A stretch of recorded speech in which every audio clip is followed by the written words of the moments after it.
السلام علیکم every one, امید ہے آپ سب خیر خیریت سے ہوں گے۔ آپ کو یہ چینل اور میری نریشن پسند آ رہی ہوگی۔ آپ سب سے ریکویسٹ ہے کہ ویڈیوز کو لازمی لائک کیا کریں اور چینل کو لازمی سبسکرائب کیا کریں۔ اگر آپ چاہتے ہیں کہ میں آپ کی سٹوریز یہاں پہ نریٹ کروں تو میں نے ڈسکرپشن میں ایک ای میل ایڈریس دیا ہوا ہے، وہاں پہ آپ مجھے اپنی سٹوریز بھیج سکتے ہیں۔ آج میں پھر آپ کے لیے 3 سٹوریز لایا ہوں، امید ہے آپ کو پسند آئیں گی۔ رات کا پہر تھا، شہر کی سڑکیں سنسان تھیں اور ہوائیں درختوں کی شاخوں کو جھماتی ہوئی ایک عجیب سا خوفناک منظر پیش کر رہی تھیں۔ علی ایک نوجوان لڑکا جس کی عمر 25 سال تھی، اپنے کمرے میں بیٹھا اپنے موبائل پر سوشل میڈیا پر مصروف تھا۔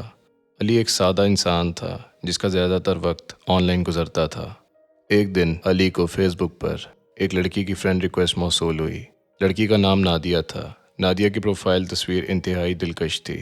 علی نے ریکویسٹ قبول کر لی اور جلد ہی ان دونوں کے درمیان چیٹ کا سلسلہ شروع ہو گیا۔ نادیہ کا انداز گفتگو اتنا دلچسپ تھا کہ علی خود بخود اس کی جانب کھنچا چلا گیا۔ نادیہ کی باتوں میں کچھ ایسا تھا جو علی کو کسی جادو کے مانند محسوس ہوتا تھا۔ وہ ہر وقت نادیہ سے باتیں کرتا رہتا تھا اور اسی کی باتوں کے بارے میں سوچتا رہتا تھا۔ ان کی دوستی دن بدن بڑھتی چلی گئی اور جلد ہی علی کو احساس ہوا کہ وہ نادیہ سے محبت کرنے لگا ہے۔ نادیہ بھی علی کے ساتھ ہر وقت محبت بھرے الفاظ میں بات کرتی تھی اور اسے یقین دلانے لگی تھی کہ وہ بھی علی سے محبت کرتی ہے۔ ایک رات نادیہ نے علی کو کہا کہ وہ اس سے ملنا چاہتی ہے۔ علی کے دل کی دھڑکنیں تیز ہو گئیں۔ اس نے فوراً ملنے کی حامی بھری اور جگہ اور وقت طے ہو گیا۔ علی نے نادیہ کو ہدایت کے مطابق شہر کے پرانے قبرستان کے قریب ایک چھوٹے سے پارک میں ملنے کا وعدہ کیا۔ علی نے جیسی پارک میں قدم رکھا، ہوا سرد اور عجیب سی محسوس ہونے لگی۔ ماحول میں ایک غیر معمولی خاموشی چھا گئی۔ علی کی آنکھیں نادیہ کو تلاش کرنے لگیں۔ اچانک علی کی نظر ایک سفید لباس میں لپٹی ہوئی لڑکی پر پڑی جس کا چہرہ اندھیرے میں صاف نظر نہیں آ رہا تھا۔ علی، ایک مدھم مگر گونجدار آواز آئی۔ نادیہ؟ علی نے ڈرتے ڈرتے پوچھا۔ ہاں، میں نادیہ ہوں، وہ جواب دینے لگی، لیکن اس کی آواز میں کچھ ایسا تھا جو علی کو عجیب لگا۔ علی کے دل میں خوف نے جنم لینا شروع کر دیا، مگر محبت کی طرف نے اسے آگے بڑھنے پر مجبور کیا۔ جب علی نے نادیہ کے قریب پہنچ کر اس کا چہرہ دیکھنے کی کوشش کی تو وہ منظر انتہائی خوفناک تھا۔ نادیہ کا چہرہ اس کے خیالات کے بالکل برعکس تھا۔ اس کا چہرہ ادھورا، آنکھوں میں گہرے کھڈے اور ہونٹ سوجے ہوئے تھے۔ یہ منظر دیکھ کر علی کی روح کانپ اٹھی۔ نہیں، یہ تم نہیں ہو سکتی نادیہ، یہ تم نہیں ہو، علی چیخا۔ ہاں علی، میں نادیہ نہیں ہوں، میں وہ ہوں جسے تم نے محبت دی اور اب میں تمہیں کبھی آزاد نہیں کروں گی۔ نادیہ کی آواز گہرائیوں سے گونجی اور وہ علی کے سامنے آ کر کھڑی ہو گئی۔ علی خوف سے پیچھے ہٹنے لگا، مگر نادیہ نے اپنی خوفناک ہنسی کے ساتھ اسے اپنے قریب بلایا۔ علی بھاگنے لگا، مگر پارک کا راستہ ایک بھول بھلیوں کی مانند ہو گیا۔ وہ جتنا بھاگتا، نادیہ اتنے ہی اس کے قریب آ جاتی۔ علی کو یوں محسوس ہو رہا تھا کہ وہ کسی دلدل میں پھنس گیا ہے۔ علی کو اچانک ایک خیال آیا۔ اس نے اپنی جیب سے ایک قرآن پاک کی چھوٹی سی کتاب نکالی جو اس کی ماں نے اسے ہمیشہ ساتھ رکھنے کے لیے دی تھی۔ علی نے کانپتے ہاتھوں سے قرآن کی آیت پڑھنا شروع کی۔ نادیہ کی چیخیں بلند ہونے لگیں اور اس کا وجود کانپنے لگا۔ علی نے قرآن کی آیات کا ورد تیز کر دیا۔ نادیہ کا چہرہ مزید بگڑنے لگا اور اس کا وجود دھیرے دھیرے دھندلا ہونے لگا۔ علی، تم مجھے نہیں چھوڑ سکتے، میں تمہارے ساتھ ہوں ہمیشہ۔ نادیہ کی آواز آخری مرتبہ گونجی اور وہ اچانک دھوئیں میں تبدیل ہو کر فضا میں بکھر گئی۔ علی گر کر بے ہوش ہو گیا۔ صبح کے وقت جب لوگ پارک میں آئے تو علی کو وہاں پڑا پایا۔ اسے فوری طور پر اسپتال پہنچایا۔ جب علی ہوش میں آیا تو اس کی حالت انتہائی نازک تھی۔ وہ مسلسل ایک ہی جملہ دہراتا رہا، نادیہ مجھے چھوڑ دو۔ وقت کے ساتھ ساتھ علی کی حالت بہتر ہونے لگی، مگر وہ کبھی بھی اس واقعے کو بھول نہیں سکا۔ اس نے اپنے دوستوں اور خاندان کے لوگوں کو اس بات کا احساس دلایا کہ سوشل میڈیا پر لوگ ہمیشہ ویسے نہیں ہوتے جیسے وہ دکھائی دیتے ہیں۔ علی نے اپنی زندگی کو خدا کے قریب کرنے کا فیصلہ کیا اور ہمیشہ کے لیے سوشل میڈیا سے دور ہو گیا۔ علی کی کہانی ایک عبرتناک داستان بن گئی جو اس بات کا ثبوت تھی کہ محبت کبھی کبھی خطرناک بھی ہو سکتی ہے۔ یہ واقعہ لاہور کے ایک پرانے علاقے میں سن 1987 کے قریب پیش آیا۔ یہ کہانی ایک نوجوان لڑکی سائمہ کی ہے جو اپنے والدین کے ساتھ ایک بڑے پرانے مکان میں رہتی تھی۔ سائمہ کی عمر تقریباً 17 سال تھی اور وہ ایک خوش مزاج اور زندہ دل لڑکی تھی، مگر اس کے ساتھ پیش آنے والے حالات نے اس کے خاندان کو ایک ایسا زخم دیا جو کبھی نہ بھرا جا سکا۔ سائمہ کے والد ایک سرکاری افسر تھے اور اکثر اپنے کام کے سلسلے میں شہر سے باہر جاتے رہتے تھے۔ ان کی غیر موجودگی میں سائمہ اور اس کی والدہ گھر کی دیکھ بھال کرتی تھیں۔ ایک رات جب سائمہ کے والد سرکاری دورے پر تھے، سائمہ اور اس کی والدہ گھر پر اکیلی تھیں۔ اس رات موسم کافی خراب تھا، آسمان پر کالے بادل چھائے ہوئے تھے اور بجلی کڑک رہی تھی۔ رات کے تقریباً 11 بجے جب سائمہ اور اس کی والدہ سو رہی تھیں، اچانک گھر کے دروازے پر دستک ہوئی۔ سائمہ کی والدہ چونک گئیں اور سوچنے لگیں کہ اس وقت کون ہو سکتا ہے۔ انہوں نے اپنی بیٹی کو جگایا اور دونوں نے مل کر دروازہ کھولنے کا فیصلہ کیا۔ جیسے ہی انہوں نے دروازہ کھولا، ایک عجیب و غریب منظر ان کے سامنے تھا۔ ایک پوسیدہ حال میں کھڑا آدمی جس کا چہرہ دھول اور مٹی سے بھرا ہوا تھا اور اس کی آنکھیں بالکل سفید تھیں جیسے کہ وہ اندھا ہو، وہ ان کے سامنے کھڑا تھا۔ سائمہ کی والدہ نے پوچھا کہ وہ کون ہے اور اس وقت یہاں کیا کر رہا ہے، لیکن اس آدمی نے کوئی جواب نہیں دیا، بس خاموشی سے کھڑا رہا اور انہیں گھورتا رہا۔ اس کی آنکھیں سفید اور خوفناک شکل دیکھ کر سائمہ کی والدہ کو شدید خوف محسوس ہوا۔ وہ جلدی سے دروازہ بند کرنے لگیں، مگر اس سے پہلے کہ وہ دروازہ بند کر پاتیں، وہ آدمی اچانک زور سے چیخا اور دروازہ دھکیل کر اندر داخل ہو گیا۔ سائمہ اور اس کی والدہ نے چیخنا شروع کر دیا، مگر وہ آدمی جیسے کوئی انسانی وجود نہیں تھا۔ اس نے خوفناک قہقہ لگایا اور گھر کے اندر آ گیا۔ گھر کے اندر آتے ہی وہ آدمی اچانک غائب ہو گیا، جیسے کہ وہ کبھی وہاں موجود ہی نہیں تھا۔ سائمہ اور اس کی والدہ کو کچھ سمجھ نہیں آیا کہ یہ کیا ہو رہا ہے۔ وہ دونوں بہت خوف زدہ تھیں، مگر انہوں نے سوچا کہ شاید یہ ان کا وہم ہے اور خود کو تسلی دے کر سونے کی کوشش کی۔ مگر اس رات کے بعد سے سائمہ کے گھر میں عجیب و غریب واقعات پیش آنے لگے۔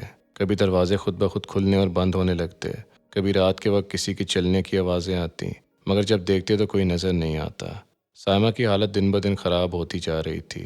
وہ اکثر کہتی تھی کہ اسے ایک سایہ نظر آتا ہے جو اسے مسلسل گھورتا ہے۔ ایک دن سائمہ کی والدہ نے محسوس کیا کہ ان کی بیٹی کی طبیعت بہت بگڑ چکی ہے۔ وہ اسے فوراً ڈاکٹر کے پاس لے گئیں، مگر ڈاکٹر نے کہا کہ سائمہ بالکل ٹھیک ہے، اسے کسی قسم کی جسمانی بیماری نہیں ہے۔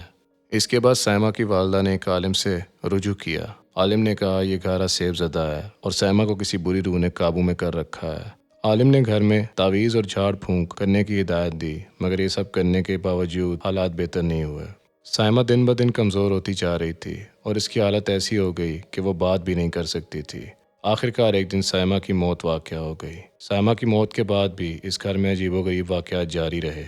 سائمہ کی والدہ کو یقین ہو گیا کہ ان کی بیٹی کی موت کسی بری روح کے ہاتھوں ہوئی ہے۔ انہوں نے فوراً وہ گھر چھوڑ دیا اور کہیں اور جا کر رہائش اختیار کی۔ آج بھی لاہور کے اس پرانے علاقے کے لوگ اس گھر کے قریب سے گزرنے سے ڈرتے ہیں۔ ان کا کہنا ہے کہ رات کے وقت اس گھر سے چیخوں کی آوازیں آتی ہیں اور کبھی کبھی ایک سایہ نظر آتا ہے جو کہ شاید سائمہ کی روح ہو۔ یہ واقعہ ان تمام لوگوں کے لیے ایک عبرت ہے جو اس دنیا میں نظر آنے والے حقائق کے علاوہ کچھ اور ماننے کو تیار نہیں۔ اس واقعے نے یہ ثابت کیا کہ کچھ ایسی چیزیں بھی ہوتی ہیں جنہیں ہم دیکھ نہیں سکتے، مگر ان کا وجود ہماری دنیا میں ضرور ہے۔ رات کا وقت تھا، آسمان پر تارے ٹمٹما رہے تھے اور ہلکی ہلکی سردی محسوس ہو رہی تھی۔ عمران اپنے دوستوں کے ساتھ چیک ریپبلک کے ایک چھوٹے سے شہر میں گھومنے آیا تھا۔ دن بھر کی تھکن کے بعد انہوں نے ایک قدیم ہاسٹل میں ٹھہرنے کا فیصلہ کیا۔ یہ ہاسٹل ایک پرانی عمارت میں قائم تھا جس کی دیواروں پر ماضی کی پرانی نشانیاں موجود تھیں۔ ہاسٹل کے باہر ایک بورڈ پر لکھا تھا کہ یہ ہاسٹل مسافروں کے لیے ایک آرام دہ جگہ ہے۔ عمران اور اس کے دوست ہاسٹل کے اندر داخل ہوئے تو ایک بوڑھا شخص ان کا استقبال کرنے کے لیے موجود تھا۔ بوڑھا شخص بہت عجیب و غریب لگ رہا تھا۔ اس کی آنکھوں میں خوفناک سی چمک تھی اور اس کی مسکراہٹ میں کچھ چھپا ہوا راز تھا۔ آپ لوگ یہاں رات گزارنے آئے ہیں؟ بوڑھے شخص نے گہری آواز میں پوچھا۔ جی ہاں، ہم 4 لوگ ہیں، ایک رات کے لیے کمرہ چاہیے، عمران نے جواب دیا۔ بوڑھے نے انہیں ایک پرانی سی چابی دی اور کہا کمرہ نمبر 13 اوپر کی منزل پر آخر میں ہے۔ عمران نے ہچکچاتے ہوئے چابی لے لی۔ کمرے کی جانب جاتے ہوئے سیڑھیاں چڑھتے ہوئے انہیں ایک عجیب سا احساس ہوا جیسے کوئی انہیں دیکھ رہا ہو۔ ہال میں ہر طرف خاموشی تھی، سوائے ہوا کی آواز کے کوئی آواز نہ تھی۔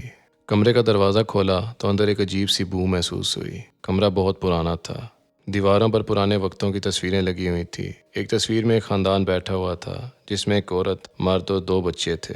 ان کے چہرے پر عجیب و غریب مسکراہٹ تھی جیسے وہ زندہ ہوں۔ عمران کے دوست تھکاوٹ کے باعث بستر پر لیٹتے ہی نیند کے آغوش میں چلے گئے، لیکن عمران کی آنکھوں سے نیند کوسوں دور تھی۔ اس کے دل میں عجیب سا خوف بیٹھ گیا تھا۔ اسے ہر چیز غیر معمولی لگ رہی تھی۔ وہ تصویروں کو گھورنے لگا، لیکن اچانک ایک عجیب بات ہوئی۔ اس نے محسوس کیا کہ ان تصویروں میں سے ایک بچے کی آنکھیں ہل رہی تھیں۔ عمران کے جسم میں سنسنی دوڑ گئی۔ اس نے فوراً اپنی آنکھیں بند کر لیں اور پھر سے دیکھنے کی کوشش کی، لیکن بچہ اپنی جگہ سے ہل چکا تھا۔ اس کا دل زور زور سے دھڑکنے لگا۔ اس نے اپنے دوستوں کو جگانے کا فیصلہ کیا۔ عمران نے خوفزدہ ہو کر دروازے کی طرف دیکھا، لیکن دروازہ خود بخود بند ہو چکا تھا۔ اچانک کمرے میں روشنی مدھم ہونے لگی اور ایک سرد ہوا چلنے لگی۔ عمران نے اپنے دوستوں کو جگانے کی کوشش کی۔ اسی دوران ایک اور خوفناک واقعہ پیش آیا۔ کمرے کی دیواروں پر لگی تصویریں آہستہ آہستہ حرکت کرنے لگیں۔ وہ خاندان کی تصویریں زندہ ہونے لگیں۔ ان کے چہرے پر موجود مسکراہٹیں خوفناک شکل میں بدل گئیں۔ عورت کی تصویر سے ہلکی سی ہنسی کی آواز آئی جو کہ آہستہ آہستہ تیز ہو گئی۔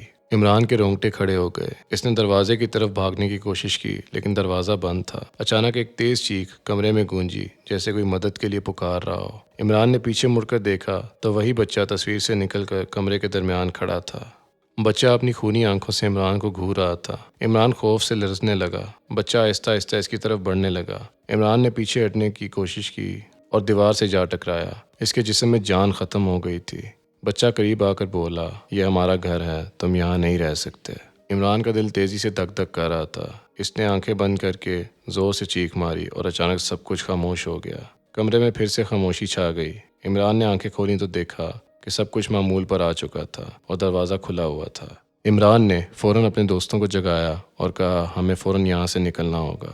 دوستوں نے عمران کی حالت دیکھی تو بغیر کسی سوال کے فوراً ہاسٹل چھوڑنے کا فیصلہ کیا۔ جب وہ نیچے پہنچے تو بوڑھا شخص پھر سے انہیں مسکراتے ہوئے دیکھ رہا تھا۔ آپ لوگ جلدی جا رہے ہیں؟ اس نے پوچھا۔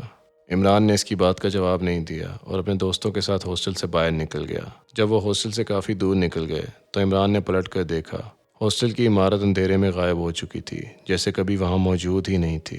یہ سفر عمران کے لیے کبھی نہ بھولنے والا خواب بن گیا تھا، ایک خوفناک یاد جو اس کے ذہن پر ہمیشہ کے لیے نقش ہو گئی۔ تو آج کے لیے بس اتنا ہی۔ امید ہے آپ کو سٹوریز پسند آئی ہوں گی۔ آپ سب سے پھر سے ریکویسٹ ہے کہ چینل کو لازمی سبسکرائب کریں اور ویڈیوز کو لائک کیا کریں۔ ملتے ہیں اگلی ویڈیو میں۔ اللہ حافظ۔